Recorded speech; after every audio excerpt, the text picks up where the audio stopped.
Episode 9 स्वस्तिय ज्योतिषमंच Suhas Shastri. ग्रहदोष कसे तयार होतात, नक्षत्रांचे गूढ आणि ग्रहांचे गतिस्वरूप. हो, आजचा विषयच आहे ग्रहदोषांची निर्मिती, नक्षत्रांची आध्यात्मिक आणि वैज्ञानिक भूमिका काय. या एपिसोड 9 मध्ये आपण जाणून घेणार आहोत की ग्रहदोष नेमके काय असतात, ते कसे तयार होतात आणि नक्षत्रांचा आपल्या जीवनात काय खोल अर्थ असतो.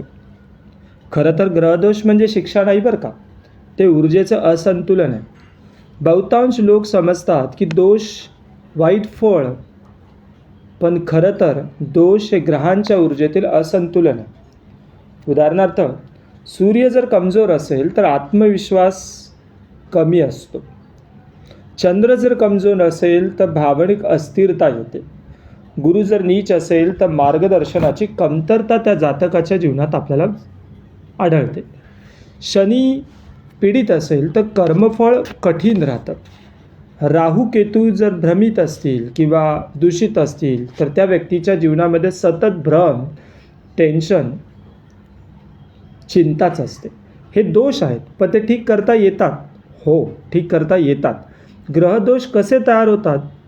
ग्रहदोष तयार होतात तुमच्या जन्मवेळी ग्रहांची स्थिती कशी आहे यावरून. खरं तर मागील जन्मातलेच आपले काही कर्म, चुकीचे चांगले, याचं निदर्शक म्हणजेच जन्मवेळची आकाशातील ग्रहांची स्थिती. मग नीचस्थ ग्रह जर असेल तर ग्रह नीच राशीत बसला असेल तर त्याची ऊर्जा कमी होते. पापग्रहांचा परिणाम काय होतो?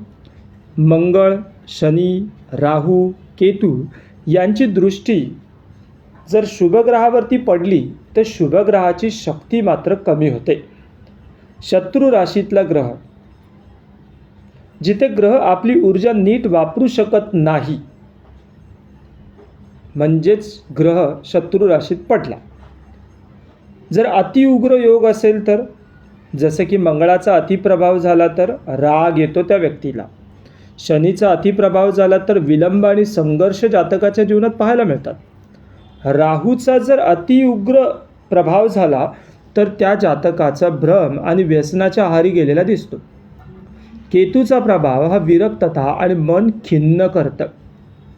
कुंडलीतील दैव भाव जर कमकुवत असेल तर 5वा, 9वा, 10वा आणि पहिल्या भावावरती मारक किंवा पापदृष्टी असेल तर असे दोष तयार होतात.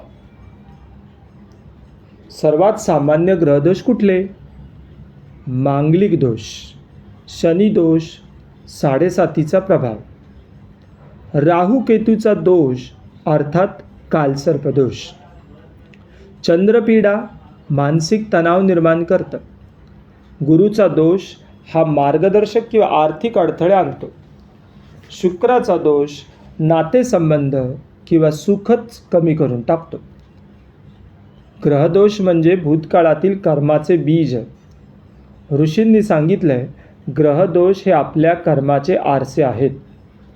त्यामुळे दोष हा दोष नसतो, तो एक संदेश असतो जो आपली कर्मे बदलण्यास आपल्याला प्रवृत्त करतो. नक्षत्र म्हणजे ऊर्जेचे दरवाजे आहेत.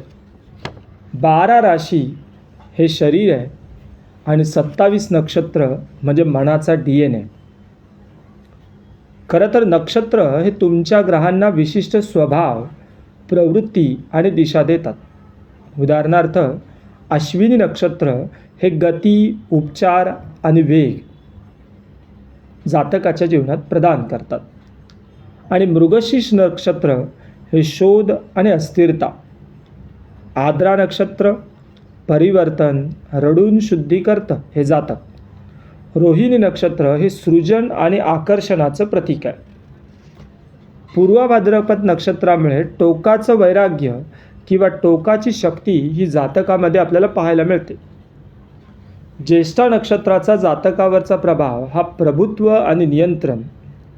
जेव्हा एखादा ग्रह उग्र नक्षत्रात असेल तेव्हा दोष वाढतो, पण शांत आणि सात्विक नक्षत्रात असेल जर एखादा ग्रह तर मात्र फळ चांगलं मिळतं बरं का. ग्रहदोष हे कधी जास्त प्रभाव टाकतात? दोष सर्व वेळ सक्रिय नसतो. दशा बदलली की ग्रहांची ऊर्जा जागृत होते. उदाहरणार्थ गुरुची महादशा, गुरुदोष सक्रिय होतो. शनीची अंतर्दशा, शनीपीडा वाढते. राहू कालावधीमध्ये भ्रम, भय, असुरक्षितता. म्हणून एकाच कुंडली कधी चांगला काळ तर कधी कठीण काळ असतो. मग तुम्ही म्हणाल की दोष कसे नाहीसे होतात? परिपक्व कर्म हे फळ देते. उपासना ते शांत करते. मग दोष नाहीसे कसे करता येतात? पहिला उपाय उपासना, दुसरा दान, तिसरा जप, 4 शांतीपाठ, 5 तीर्थयात्रा, 6 ग्रहांची स्तोत्रांचं पठण, 7वं गुरुसेवा, 8 प्रायचित्त, 9 कर्मशुद्धी. हे सर्व पुढील एपिसोडमध्ये मी तुम्हाला सविस्तर सांगणारच आहे. ग्रहदोष म्हणजे दैवी इशारे आहेत, शिक्षा नाही. हे आपल्याला योग्य मार्गावर आणण्यासाठी आहेत. नक्षत्रांचे प्रकार, त्यांच्या ऊर्जेचे सखोल विश्लेषण आणि मानवाच्या मनावरती होणारा परिणाम याची माहिती आपण पुढील एपिसोडमध्ये घेऊ. तुर्तास स्वस्ती यश ज्योतिष मंचमध्ये मी सुहास शास्त्री तुमची इथेच रजा घेतो. भेटू पुढील एपिसोडमध्ये.